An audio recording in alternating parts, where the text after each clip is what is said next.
The history of Rome doesn't so much start with the history of Rome, rather with its mythology. The legend goes the sack of Troy happened, some guy named Aeneas gathers a group of Trojan refugees, he travels around the Mediterranean, pisses off the founder of Carthage, settles in Latium, kills some people, marries a local princess, and becomes king of Latium. Hundreds of years later, his descendants are left out to die, but somehow survive, get adopted, grow into leaders, solve some succession crisis, and leave to form their own city. The two get into a dispute, and one brother kills the other, founding the city we come to know as Rome and becomes its first king. This man is known to us as Romulus. Romulus is supposedly the first king of 7 in Rome. Hence, they're known as the 7 kings of Rome, even though almost certainly there weren't 7 kings of Rome. How so? Let's take a look at each king. The first king was Romulus, who ruled for 37 years. The second king was Numa Pompilius, who ruled for 42 years.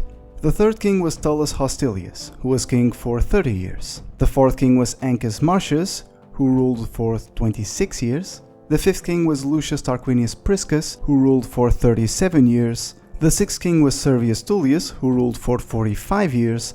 And the seventh and final king was Lucius Tarquinius Superbus, who ruled for 25 years.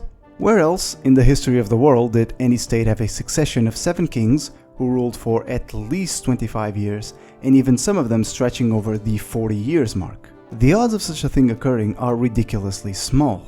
Most likely, the 7 kings of Rome are apocryphal figures, utilized to display the cultural, populational, and economic evolution of the young city-state as it progressed forward in time. Starting with Romulus, in his reign he did a lot. He started out by fortifying the Palatine Hill, settled the city by inviting everyone available, mostly the dregs of society like criminals, runaway slaves, and the like, established the Senate, formed the First Legion, and then managed to ensure the city's long-term survival by literally kidnapping women from nearby cities. This, of course, leads to the first war Rome ever had, which was against the Sabines and a bunch of other city-states, and it was settled with a deal between Romulus and the Sabine king, which Romulus broke as soon as the Sabine king died. The rest of his reign was mostly spent fighting wars, until one day he suddenly disappeared in a storm. Romulus is ultimately a convenient figure that solves a lot of questions, especially regarding society and politics, as he founded the city, gave it his name, organized the First Legion, created the Senate, and formed the socio-political structure of the city. So, yeah, convenient. That being said, it is possible the whole thing may not have been a myth. Seeing the tomb of Romulus may have been found, though experts are divided on the issue, and migration of peoples throughout the world in this era was not uncommon, though all signs point to Latins originally migrated from the Balkans. And from one convenient figure to another, the next king on the list is Numa Pompilius, a Sabine who resided in Cures, far outside Rome, who was deeply religious, whom people believed the gods talked to him. Ultimately, Numa serves as an answer to the origin of all things religious in Rome, as he is credited to have created the Temple of Janus, the cult of Terminus, the Temple of Quirinus, the sacred shields of Jupiter, the position of Pontifex Maximus, the vassal virgins, the original lunar calendar, and a bunch of other religious stuff. The third king of Rome was Talis Australius, a warlike king who thought the peaceful reign of Numa had weakened Rome, and thus decided to reinvigorate Rome's martial spirit. The most notable achievement of his reign is the victory over Alba Longa, which was achieved after a settled battle of 3 Romans against 3 men of Alba Longa, which the Romans won only for the Alba Longans to betray them later, which led to Talis Australius deciding to destroy the rival city for good.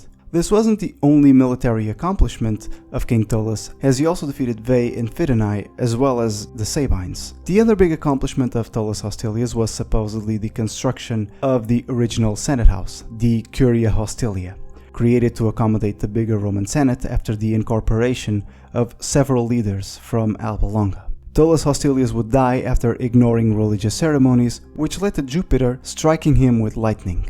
The fourth king of Rome was Anchus Marshes, the grandson of Numa and therefore a Sabine. He reinstated several religious edicts created by Numa that had been removed by Talis. His reign is marked by successful campaigns against the Latins, taking several cities and resettling many peoples from those cities in Rome, especially the Aventine Hill. He would extend Roman territory all the way to the sea, founding the port of Ostia. Anchus Marshes would die of natural causes. The fifth king of Rome was Lucius Tarquinius Priscus, also known as Tarquin the Elder, an Etruscan who moved to Rome supposedly to achieve greatness. He had been appointed by Anchus Marshes to be the guardian of his children, and as Anchus Marshes died, Tarquin convinced the Comitia Curiata to elect him as king, as Anchus's children were still too young. He immediately strengthened his position by elevating 100 men from minor families into the Senate, expanding the Senate to 300. Militarily, he engaged in campaigns against the Latins, the Sabines, and the Etruscans, being victorious in each of them. Besides that, he is credited to have built the Circus Maximus, the largest stadium of Rome for chariot racing. He also had built the Cloaca Maxima, Rome's sewer system. Tarquin would die from an axe to the head after the children of Anchus Marshes tried a coup disguised as a riot, but the queen told everyone Tarquin was only wounded and had Servius Tullius as regent until Tarquin's death was finally announced. The sixth king of Rome was, of course, Servius Tullius, a man with a very strange origin. Despite patrician opposition, Servius was a popular king, having achieved military successes against Veii and the Etruscans, expanded the city, built temples, maybe even minted the first of Rome's coinage, and most notably of all, built the walls that would protect Rome all the way until Aurelian, the Servian walls. Servius also made several reforms by extending voting rights to certain groups. He was eventually assassinated by his own daughter Tullia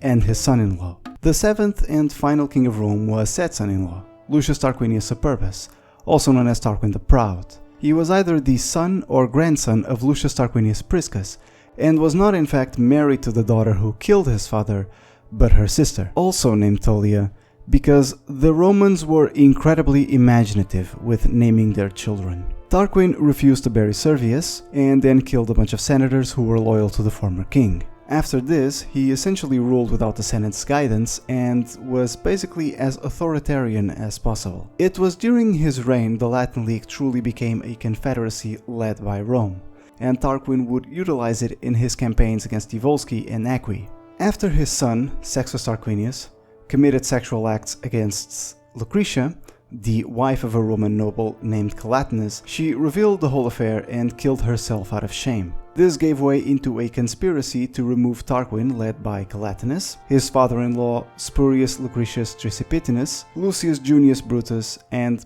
Publius Valerius Publicola. Brutus, being the head of the king's personal bodyguard, was entitled to summon the Comitia, which he did, and then convinced it to remove the king's imperium and send him into exile. With the Tarquins expelled, the Roman monarchy came to an end, and the Roman Republic began, with Brutus and Calatinus being elected the first two consuls. We'll deal with the early Roman Republic at a later time.